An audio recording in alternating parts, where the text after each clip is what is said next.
back and looking forward. This State House belongs to everybody in South Carolina, and nobody should drive by this State House and think they don't belong, and no one should drive by and feel pain. That was the difference, is we needed to take away a symbol that was causing people pain. 10 years ago today, July 10th, 2015, crews removed the Confederate flag from the South Carolina State House. Lawmakers voted to take it down, prompted by the Mother Emanuel church shooting in Charleston, which killed 9 black parishioners. The man who shot them was pictured with a Confederate flag. See the picture. Public outcry ensued, with many arguing it was disrespectful to the families to keep the flag flying high at the State House. But the move was met with mixed reaction from South Carolinians. It was tragic what happened in Charleston.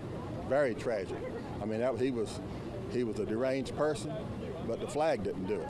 I really feel like it just overlooks the symbol of oppression felt by an entire race of people, and I feel like that all South Carolinians and all Americans, for that matter, deserve to be represented. But the flag's history of controversy stretches before 2015 and the Charleston church mass shooting. It was first flown above the South Carolina State House in 1961 to mark the 100th anniversary of the Civil War. In 1962, South Carolina lawmakers passed a law requiring the flag to stay there. If we throw away our Confederate flag, we have thrown away one of the 4 periods of the history of South Carolina. But as the years went by, opposition to that flag started to grow. Opponents started calling it a symbol of racism and white supremacy. But efforts in the legislature to remove the flag often failed over the years because of a lack of support. Those defending the flag insisted it wasn't a symbol of hate, but of heritage. The debate even spilling into our presidential politics. The question is, does the flag offend you personally? Brian, I believe the people of South Carolina can figure out what to do with this flag. We still have bridges to cross in our country, and we better go on and get across them. That video from 1992. It would take 23 more years until the people of South Carolina did figure out what to do with the flag. The battle flag that was flying at the State House now sits in the Confederate Relic Room and Military Museum in Columbia. Nick Neville takes us there tonight.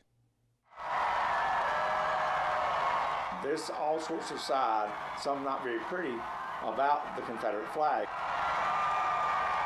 A decade ago, when the Confederate flag was removed from State House grounds, lawmakers decided that it would stay in the capital city, but at the Confederate Relic Room and Military Museum, just a few blocks from where it once stood. Now it rests quietly in a museum case, controversial still today. I probably dominated about 2 years of my working life, talking to everybody in the world about the flag. Alan Robertson, the executive director of the Relic Room, which is the oldest military museum in the state, says how to display it and how much context to provide proved to be another hurdle after the compromise to take it down. We had several proposals, none were funded. We had done several feasibility studies for a proposal to display the flag, to interpret the flag.